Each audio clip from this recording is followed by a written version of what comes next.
Okay, so I'm doing another get ready with me, even though I've only got 13% battery, and that means I'm going to be talking your ear off a little bit. So I'm diagnosed with type 2 bipolar, which means that my mood swings, or even my entire mindset, can be determined by my most recent emotional stimulus, which means I can be reacting. I can be.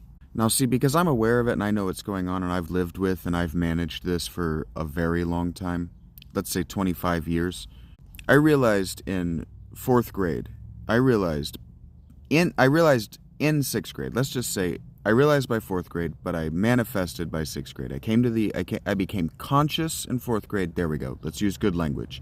Became conscious in fourth grade and realized in sixth grade that if I didn't start to manage me better myself, that I was going to keep putting myself into situations where people reacted violently to me, and I had to defend myself with violence.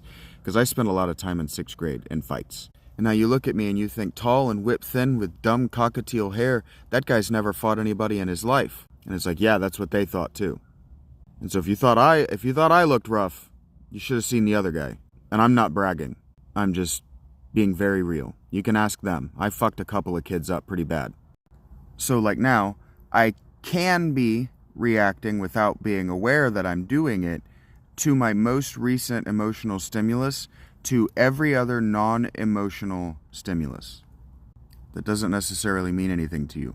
If I feel a strong emotion, I can be living as though everything after that strong emotion is feeding that strong emotion, whether it is or is not, until I feel another strong emotion. And so what that means is that when I get really good emotions, I can be really up for a really long time, but that threatens obsessive behaviors, which means it threatens me with insomnia. It threatens with overwork.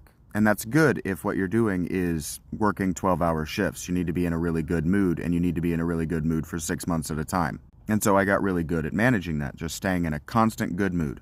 Which reminds me of the Kansas City Chiefs and the Philadelphia Eagles last night. Guys that are just in a constant good mood. And it does make me think of A.J. Brown and that stupid book. That stupid book that I'm writing for you live right now, and you just have no idea.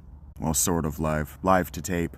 But when I have a perceived failure, I can come crashing all the way down, all the way to the bottom. And so what that means is that I do obsess and I do have insomnia. I don't just threaten it, I just have it. That's what the depression is for me. It's obsessive behaviors and insomnia. And so what that means is that I was up till 2 a.m. last night trying to catch up, and I didn't catch up. And so we'll see how the week goes.